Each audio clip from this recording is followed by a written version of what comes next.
Saldico may hawak ng budget ng Pilipinas according to Sara Duterte, pero super duper daming issues. Who is representative?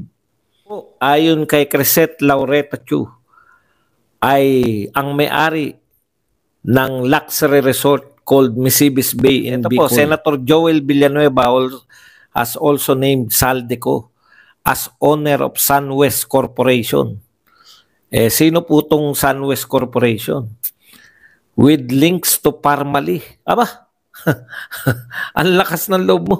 Ikaw pala ay involved dyan sa laptop issue na yan. Sabi ko na natatandaan ko na to si Koy. According to Joel Villanueva, Saldico is facing 50 billion complaint. Ang dami mo palang reklamo. 50 billion. Natin tong sino ba tong si Saldico, no? Ito po sa post po ni Crisette Laureta Chu na may check po dito sa may FB. Babasahin lang po natin, no? Saldico may hawak ng budget ng Pilipinas according to Sara Duterte, pero super duper daming issues. Who is representative? Saldico. Ayan.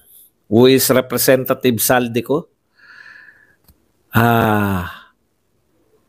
Siya raw po, ayon kay Crisette Laureta Chu, ay ang may-ari ng luxury resort called Misibis Bay in Bicol. Co-owned the failure of a luxury resort called Masibis Bay. Bumagsak pala yung Masibis Bay niyan. He was also, wag na yung mga sibikoy. Hindi ka tiwa-tiwala yan. Ito po, Senator Joel Villanueva has also named Saldico as owner of SunWest Corporation. Sino po itong SunWest Corporation? With links to Parmali. Aba, ang lakas ng loob mo. May link ka pala sa Parmali, ha? And ironically, the company contracted to supply DepEd with laptops which would become the laptop scam issue. Ikaw pala ay involved dyan sa laptop issue na yan. Sabi ko na natatandaan ko na to si Koy. Ha? Siya pala yun, no? Bigla ko lang naalala. Kaya pala biglang nawala na yung issue ng DepEd laptop DepEd laptop scam. Involved pala si Saldico. Ang husay nyo talaga, ha? Kayong mga nag-iimbestiga, kayong mga congressman at senador. Pag involved pala si Saldico, wala na. Bigla nawawala yung issue. Galing, no? Ha? Putok na putok yung balita na yan, no? Okay. Ironically, according to Joel Villanueva, Saldico is facing 50 billion complaint. Ang dami mo palang reklamo. 50 billion. Ayaw din sa pogo ni Saldico, pero siya ay has had the shares in Midas Casino. Midas or Midas Casino. Choosy lang ba siya sa gambling na gusto niya? Yung involved siya? Ganon? Ang daming issues nito ni Saldi. No wonder. Friends sila ni Martin. Iyan po ang mapahayag. Marami pang iba, no? Okay. ICC, paano? Kawawa ka naman. Boy, tanggalin na kita. Baka ikasikat mo.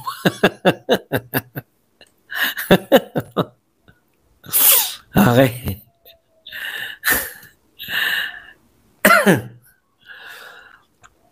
Ang dami palang issue nito, no? Nitong may control sa budget ng Pilipinas. Ang tanong, alam po ba to ni Martin? Na ang issue, okay lang sana kung ang issue hindi involve ang pera, Ha? Kung sino po Yung sa appropriation committee, siya pa po yung may mga issue sa pera. Hindi ko po sinabing guilty, ha? Hindi ko po sinabing convicted, ha? May issue. Iba po yung convicted, si Franz Castro yun. Nahatulan na yun. Ibig sabihin ng convicted, nahatulan na eh. Ito pong sinasabi natin, napaka-ironic naman na yung may control ng budget ng Pilipinas, according kay BP Sara, yung head ng Powerful Appropriations Committee ng House of Representatives ay may mga issue po pagdating po sa salapi. No wonder, no? Kasi hindi ko sinasabing kesaldi ko to, no? Alam niyo po, pag yung tao, halimbawa po, yung pagsanay po yung tao na gumawa ng paulit-ulit, hindi ko sinasabing siya to, no? Halimbawa, ikaw ay babaero, no? Paulit-ulit na ng bababae yan. Sinakagawian yan eh. Pag may mga issue po sa pera, paulit-ulit yan. Paulit-ulit na, kasi nakagawian mo na eh. Pagkitaan eh. Pinakamalaking kontraktor ayon kay Villanueva. Napaka-ironic naman, no? Nangungontrata ka sa gobyerno tapos ikaw ay congressman at ikaw ay may hawak ng appropriation committee. Siyang sinabi niya na ninakaw. Ang linis mo naman. At yan na nagpapasya kung magkaka-budget ba si BP Sara o hindi. Makakapal talaga ang mga pagmumukha ninyo. Alam po ninyo, no? Akala nyo natutuwa sa inyo, no? Sana kayong mga congressman may pakiramdam kayo sa baba. No? Nararamdaman nyo po sana sa baba. Ito po, lumabas na po yung pangatlong, at least kahit papano napaalalahanan tayo kung sino si Rizalde ko. Ang lakas po ang tapang ng loob na pagbintangan si BP Sara, no? Vice President ng Pilipinas yun. No? Kala mo tauhan niya kung pagsalitaan eh. Nabudol. Bakit ka nabudol?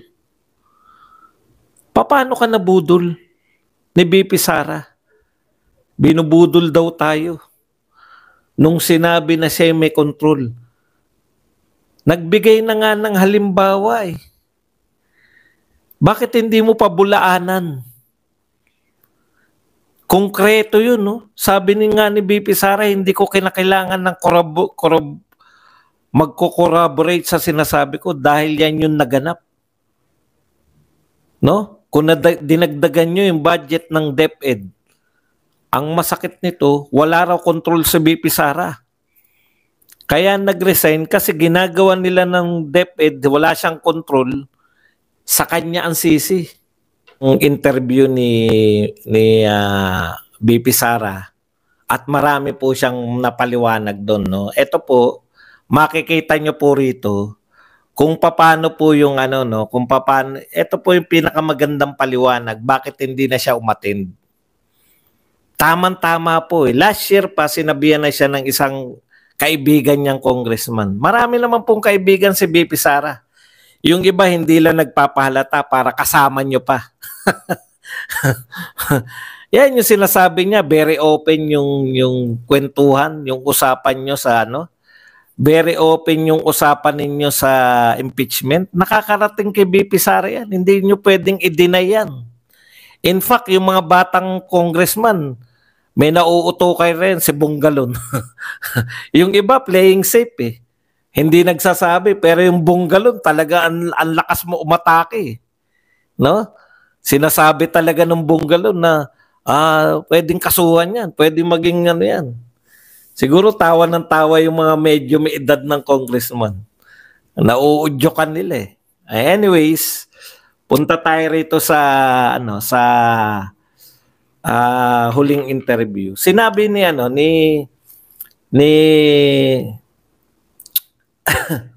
BP Sara, no, na last year may nagsabi na sa kanyang congressman na yung confidential fund mo, yan yung ipansisira sa'yo. Siyempre, hindi naniwala si BP Sara. Alam nyo, ganun talaga rin yung leader eh, no? Matiwala ka rin eh. Matiwala ka rin sa kapartner mo, si BBM. Vice President ka, tapos pinakamalaking boto mo eh, di ba? Pinakamalaki po ang boto ni Vice President Sara Duterte sa kasaysayan po ng lahat ng eleksyon sa buong Pilipinas. Lahat po ng eleksyon, siya na po ang may pinakamarami, no? Siya na po yung may pinakamaraming boto. Okay. Ngayon po,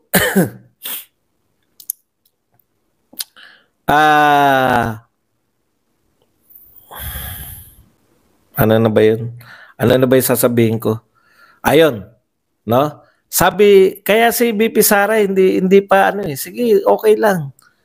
Kaya tama yun eh, yung tinuloy niya pa rin, sinasagot niya, naipaliwanag niya raw maigi, no? Naipaliwanag niya maigi tungkol dun sa confidential fund. Pero nasabihan na siya na yan ang gagamitin para panira sa'yo. Siyempre, hindi siya naniniwala. Ha?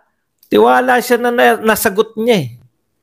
Tiwala siya na sinalang siya, tapos nasagot niya yung mga katanungan sa confidential fund. Eh, akala niya reasonable eh. Akala niya reasonable yung mga congressman. O, diyan po yun. Tapos nakita niya sa plenary, pucha, walang tigil yung atake sa confidential fund. Tapos ang nangunguna dito, actually napag-usapan natin to last year eh. Ang nangunguna dito, yun pong si Franz Castro. Kaya galit na galit siya kay Franz Castro eh. Tapos ang lakas ng loob niya na ipagmalaki pa na may meeting sila with kinukwento ni BP Sara yung mga pangyari. Alam mo, pag matalino kang tao, tignan niyo si BP Sara, hindi siya madadalawahan. Alam niyo yun? Hanggang isa lang kayo. O, di ba? Galit na galit kayo. Ginawa niyo na yan last year. Sinagot niya lahat ng mga katanungan niyo as far as she is concerned. Actually, naipaliwanag niya. Yung mga gusto niyong itanong lahat eh. So, kaya pinatigil niya, third quarter yata o fourth quarter, di ko lang matandaan, hindi niya na ginastos. Kasi alam niya na eh, yun ang gagamitin sa kanya. Kahit na maayos yung pagpopondo niyan, pati COA. Sinabi na ni BP Sara, pati yung mga yung timing ng paglalabas ng mga audit ng COA, yung mga pagbibigay kahit wala naman siya nilalabag. Oh, pati yung COA. Pati yung timing ng paglalabas ng COA. Talagang alam na alam ni BP Sara eh. Kaya ito, alam niya na to, tong budget hearing na to. In fact, nakita niya, tama nga. 'Di ba? Tinanggalan siya ng confidential fund. Tapos ngayon, lahat ng katanungan noong August 27 tungkol sa confidential fund. Kaya handa na si BP Sara na hindi sumagot.